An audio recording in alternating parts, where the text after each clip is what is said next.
Hello, everybody. How's it going? This is Derrick. Yes, I know I'm late for my January Thoughts to Ponder. Those who don't know, I'm one of the three co-hosts for the Morning Roast. It's an internet radio program that I co-host along with Anthony B. Harris and Irving Martinez, and it's produced by Making Karaoke Ed Einbinder. We're on weekdays, Monday through Friday at 8 a.m. to 11 a.m. Eastern Standard Time on Blog TV.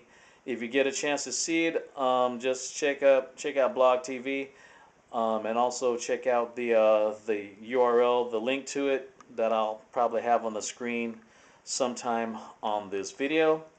Speaking of the morning roast, we were talking about, I guess, which would be part of my thought to ponder for this month, this January, is basically the the murder of Sammie Junebug Davis Jr. Not want to get the people mixed up with the other Sammy Davis. He used to be part of the Rat Pack. He died back in 1990, several years ago. We're talking about a young guy, well, 49 years old. He lived in Macon. He used to go to this Kroger not too far from my mother's house, where he just basically just sat on a bench and ate chips and drank his soda that he usually bought from there. And the reason why he just ate his snacks there, was because his sister and other relatives didn't want him to eat that type of junk food because he was a diabetic. And on December 21st, 2012, there was a road cop by the name of Clayton Sutton who basically claimed to try to attempt to give him some type of warrant, and supposedly out of self-defense, he fatally shot Mr. Davis 3 times in the chest. There's been a lot of fishy stuff that's been going on ever since this event has taken place. I mean, one, it happened during December 21st, 2012, the day that the Mayans would say it will be the end of the world. Now, I'm not blaming the Mayans, though, but maybe in a certain strange way that it may be the end of the world as we think, as far as we know about, like, how people are supposed to act. I don't know. Maybe we probably never will know. But the point that I'm saying is that ever since that day has occurred, it just hasn't been the same. Now, maybe to a certain point of view, maybe the Mayans were right. Maybe. It just seems to be really, really strange of the things that's been going on. For example, Officer Sutton said that he was going to give Sammie Davis Jr. a warrant for something, for his arrest. Later found out from the Morning Roast, from our own investigations, Anthony Harris, one of the people from the Morning Roast, talked to the people from the police department, from law enforcement, found out that there wasn't a warrant at all. Which that alone is kind of fishy within itself. Even if there was one, why does a certain police officer give a warrant to somebody at a public place and not his home address? I mean, it's at a Kroger supermarket. And which goes to another thing. There's a police precinct inside the Kroger supermarket building.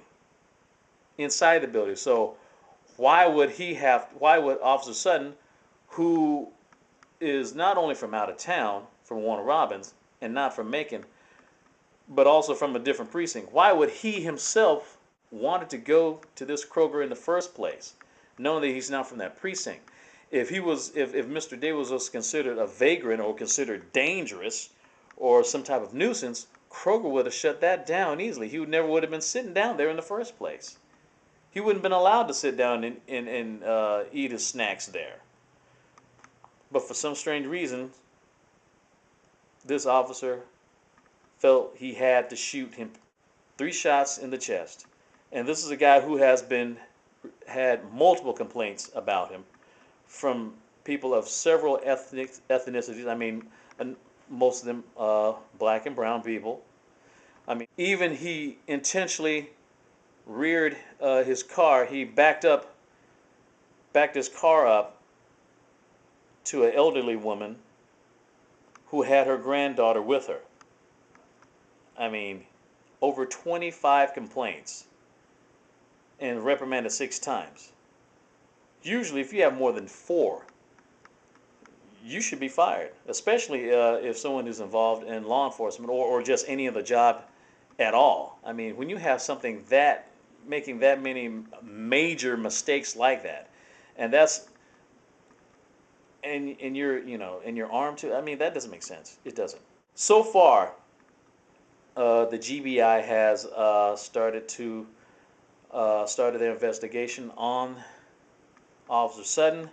Ever since this incident, ever since the shooting of Davis, um, Officer Sutton has been on administrative leave with pay. So it's been almost a month. Today is the 17th of January.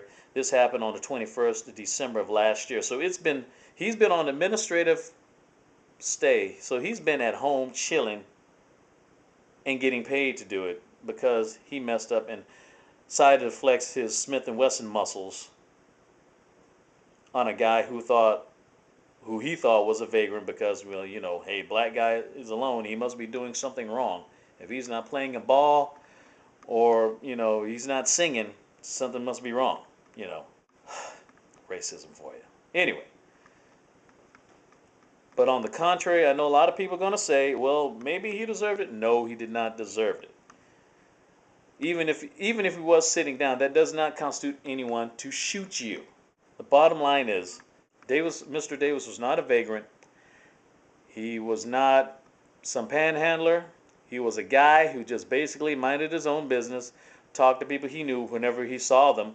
When he went to Kroger, he paid for his snacks and sat down on the bench near the parking lot of Kroger, ate it, and then he went home. That was it. What's the crime in that? He wasn't loitering. He wasn't doing it. In fact, he did not even have a criminal record at all. And then someone make up this fake warrant for his arrest. And also, I should add that he was unarmed.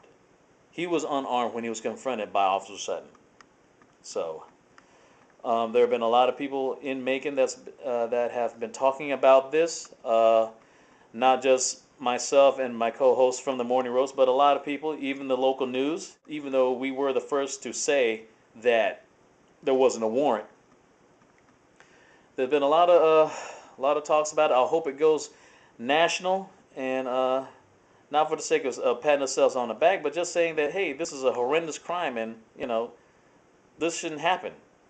I mean, the stuff that's happening in Sandy Hook and Oak Creek and all these other shootings, those were terrible. They should never have happened. Just like the Davis shooting, this should never happen in Macon. I'm going to put in some links on the screen, or hopefully they will show on the screen to know more about the Sammie Davis murder. Hopefully you'll be able to check them out on the Justice for Sammie Davis Jr. Facebook page. As well as check out the Morning Roast page also on Facebook.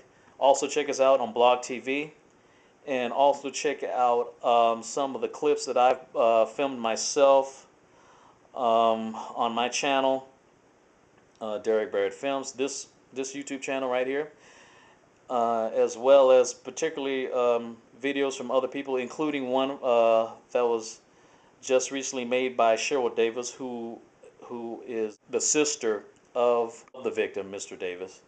I'll definitely give you links to that, and I hope people be able to give their condolences to the Davis family because they really need it.